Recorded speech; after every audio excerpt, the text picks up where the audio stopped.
kaba ari danje numvaga nyine wenda ari ikindi kibazo cyabaye kigatuma uceceka ariko niba ari akazi nyine ni akazi niko kamberereka kandi buriya nimba unameze neza ntabirenze ugomba gukora akazi nose ariko biba bimeze wa muntu we gusa wumva uzagaruka iwanyu mwagigari saa yine z'ijoro rero mba naryamye nanjye kazi sinzi ubona ko najya njya online nijoro biragora nta kundi ni ugukora tugifite imbaraga zo gukora kugira ngo natwe ejo tuzabeho neza.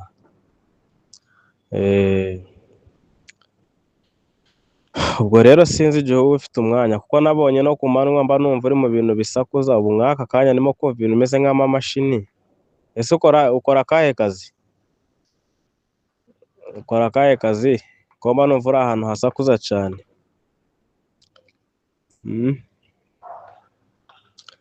Gusa nta kibazo umuntu kuba ari ahasakuza arimo gukora ntacyo biba bitwaye. Ariko humura tuzareba nyine, hari igihe umuntu azabona umwanya tuvugane tuganire bihagije. Ariko nyine ni wowe uzambwira igihe ufitiye umwanya cyangwa se igihe ubonera umwanya nanjye nkabyishakamo nyine tukaganira. Ikindi igihe nzazira mu Rwanda ndimo ndateganya kuzaza mu mpera z'uyu mwaka. Mu mpera z'uyu mwaka nibwo nzaza mu Rwanda. ni danje nakuma nko kubona umwanya nyine aba ari danje tu ngenda umutayeri niyo mpamvu wumva ibintu nyine bisakuza cyane. Ubwo nyine gake mbonetse niko tuzajya tuvugana nariwe. Nta kibazo. None se umutayeri ukora kuri kampani cyangwa nyine ufite imashini urikoresha wowe ubwawe? Mbwira twumve. Ndumva rero umeze neza. Umuntu uburyo wariza akarimo k'amaboko biba ari byiza. Impamvu uvuga ngo ni byiza ni uko nanjye ari ibintu nanyuzemo. Rero nzi agaciro ko kwiga ibintu bijyanye n'imyuga.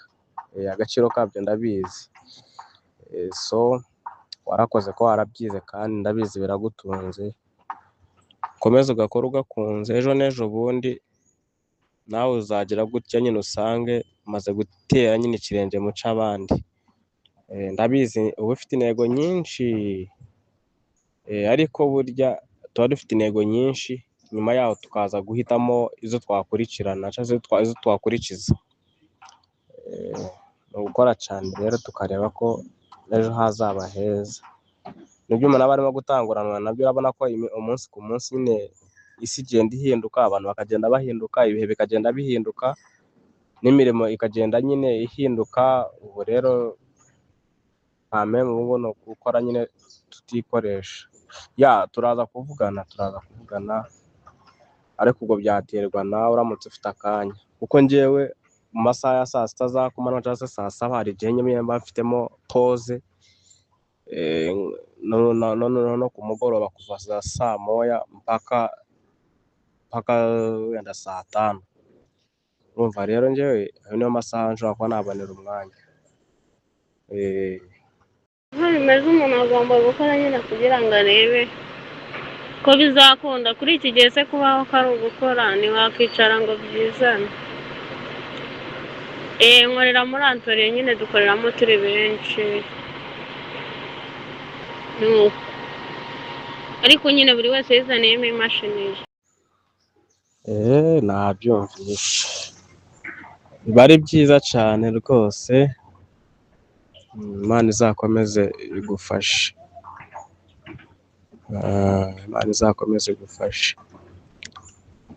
Hajya warambwiye ngo ufite imyaka ingahe? Ufite imyaka ingahe? Niko bimeze.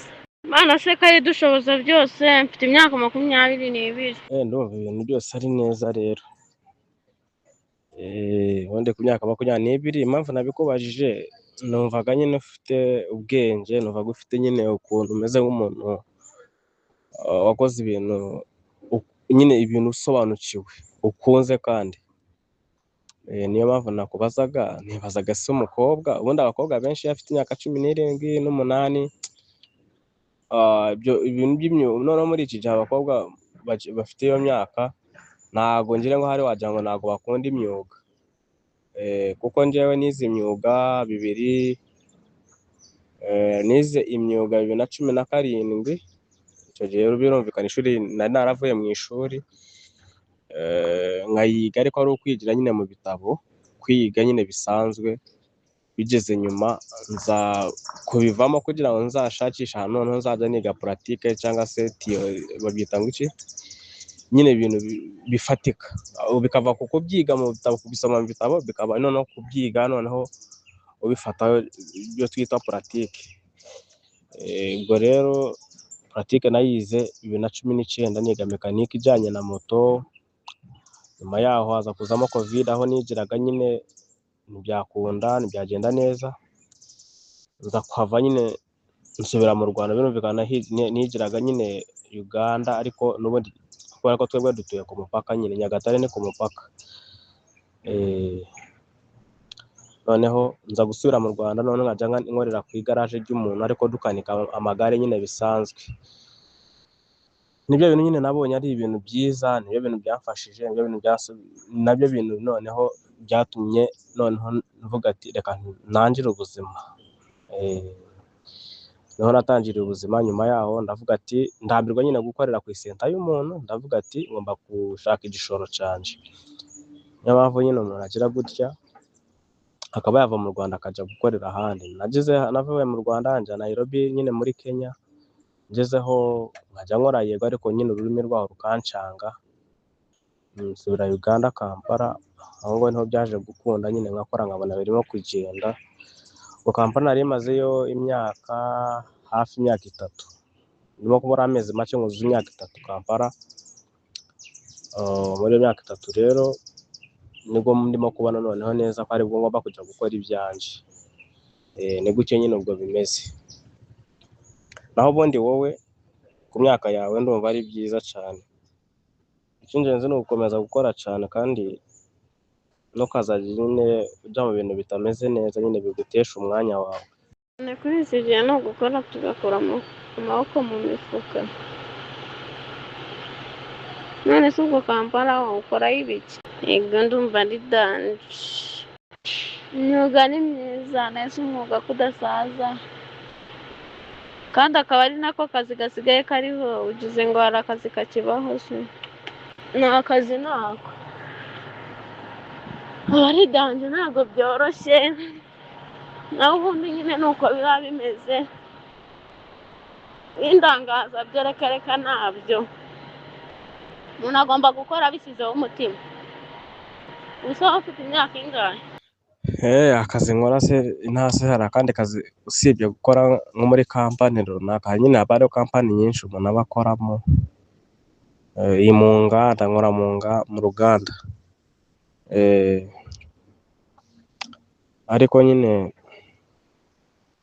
buriya urabona nko mu myaka turimo, haba ku basore ndetse n'abakobwa, hari ukuntu twamaze kwiyumvisha ko tugomba kubona iby'ubuntu. Ubu ngubu ngiye kuguha urugero wa mukobwa, usibyo wenda ntago nzi ngo wowe nyine mu buzima bwawe ubayeho gute, sinzi nyine ubuzima bwawe ko ubayeho, ariko nyine umuntu arakumva nyine akumva ko wenda uri n'umukobwa wenda ufite ubwenge. Bitandukanye rero n'umukobwa wo muri iki gihe nyine uba wumva yatega abasore akabategaho amafaranga, sibyo? Uvuga ati kameme njyewe nta musore wa leta adafite amafaranga. Nyine wihangane kuba nkoresheje iryo jambo, kubera ko nibyo nyine abantu basigaye banyuramo kugira ngo babone amafaranga. Ndavuga abakobwa. Ubwo ni inzira z'ubusamo kugira ngo babone amafaranga ataruhiye. Noneho ku basore nawe kugira ngo babone amafaranga asigaye yumva ko gakeya abonye yaruhiye, akagashyira nyine mu bintu bya betting, mu rusimbi, kugira ngo nawe yunguke menshi. Utwo yungutse natwo nyine urumva n'umukobwa badushaka. Niyo mpamvu uzasanga muri iki gihe noneho umukobwa ava gukunda abasore akajya gukunda nyine abagabo bubatse, abagabo b'abandi, kubera ko abazi ko bari bumuhe amafaranga mu bintu byoroshye nyine. Niyo mpamvu kumva umukobwa nkawe ukora ibijyanye no kudoda, ukora ku mamashini yo kudoda, birumvikana umwanya wawe uharira akazi kurusha uko wawuharira nyine ibintu bigutesha igihe. Ariko hari imyaka nyine uzageramo wumve ko nyine nawe ugomba kuzagera nyine ahantu ugira inshingano. Iyo tuvuze inshingano, ubwo ni inshingano zo mu rugo, nawe nyine ukavaho uri nyine ukagira indi ntera wageramo. Byose rero bifashwamo no gukora, igihe cyo gukora ukagiharira gukora, none igihe cyo kudakora ibyo ngibyo ukazagiharira igihe cyabyo. Niyo mpamvu rero muri iki gihe ari nko gushaka iby'ubuntu, ntabwo byari bikunaniye nawe kujya hariya ukazajya nyine wirirwa ushaka iby'ubuntu, ukazajya wirirwa ugakaraba akaguru kagatera ku kandi nyine ushaka iby'ubuntu, ariko wahisemo uko nyine wakora. No ku bahungu rero natwe uhitamo kuvuga uti reka njye gukora bizanga ariko nagerageje, kuruta uko wavuga ngo nanjye nzajya kuzajya nirirwa nicaye mu ntuza mu bintu byo gukina urusimbi bigezweho. Ibintu bya betting bigezweho, njya mbona mu makuru nkabona ngo hari uwiyahuye kubera ngo gukina betting amafaranga bakayarya, ugasanga umuhungu wamuhaye minerivare yose ayishyize kuri betting barayiriye, no ku ishuri baramwirukanye nyine, agahitamo kuvuga ati aho kugira ngo nsubire mu rugo amafaranga baragurishije ikimasa ngo banyishyure minerivare, agahitamo kugira gute, agahitamo kuba yakiyahura. Urumva ubwo buzima? Niyo mpamvu rero ugomba gutwara ubuzima bwawe nk'uko ubyifuza kandi ukishimisha, ukabaho wishimye, kugira ngo mu gihe cyose uzaba warashatse ntuzagire ikintu wumva waribagiwe mu bukumi bwawe. Nanjye rero umunego nari mfite nyiri umwana, nari mfite intego zo kuzava mu gihugu cy'u Rwanda nkajya kureba n'ahandi ukuntu hameze. Nari mfite n'intego zo kuzajya wenda muri Amerika, muri Canada, mu Buhinde, ariko ibyo byose nasanze byinshi bisaba kuba umuntu yarize amashuri, kandi ikindi akaba afite n'ibintu bizamutwarayo nyine. Ariko ubushobozi bwanjye, amashuri nize sinize amashuri menshi, nasanze ubushobozi bwanjye ari ubwo muri East Africa Uganda, Kenya, Tanzania no mu Burundi, nabonye ariho ubushobozi bwanjye nyine bugarukira. Niyo mpamvu nakubwiye ngo na Kenya nagiyeyo ururimi rwaho rurananira, nisanga nasubiye Uganda nyine Kampala, aho naho ndimo gutegura gusubira mu Rwanda nyine, akaba ari nzakabiza inzozi zanje kuzikabya n'ubundi ni ukwicara nkikoresha ngakora business zanje, nanjye nkazubaka umuryango. Imyaka we ni 27, urumva ko nyine umuntu aba ariho kugenda agera muri ya myaka nyine umuntu w'umugabo agomba kuba afite, cyangwa se agana muri cya kigero cy'umuntu nyine wumva ko ageze mu kintu cyo kuba umuntu mukuru. Iyo umuntu ari mu myaka wenda 16, 17, 8 nyine abakijagaraye, ariko iyo ugeze mu myaka 25 hari ibyiciro umusore agenda anyuramo. Kibona ku bakobwa ngire ngo umusore iyo ageze ku myaka 25 agitekereza ibintu bizima, akenshi na kenshi isi iramuryohera. Ni gutyo bimeze rero. Wihangane, voice yabaye ndende, ariko biba ari byiza nyine iyo turimo kuganira biranje. Ni danje nyine kubaho kuri iki gihe biragoranye, urubyiruko rw'ubu ni danje mana. Nuko nyine nese nyine kaba ari danje. Umukobwa w'iki gihe ntagishaka gukora, abasore nuko nguko nabo bashaka kwibera ba karingo nyine biraho abasirimu. Naho ubundi sha beti n'urusimbi byo birakaze ku basore, nubwo babikina se ugira ngo hari ikintu bibamarira, nta kintu bibamarira, n'utwo bari bafite birangira tugiye. Betingi yatwaye abasore ubwenge pe. N'ubundi aba ari danje, abasore b'iki gihe n'abakobwa bose byaracanganye. Ujya zaho n'umuntu muzima sha aba ari danje, ufite mu mutwe ni ibibazo. Nise ukora mu ruganda rw'iki?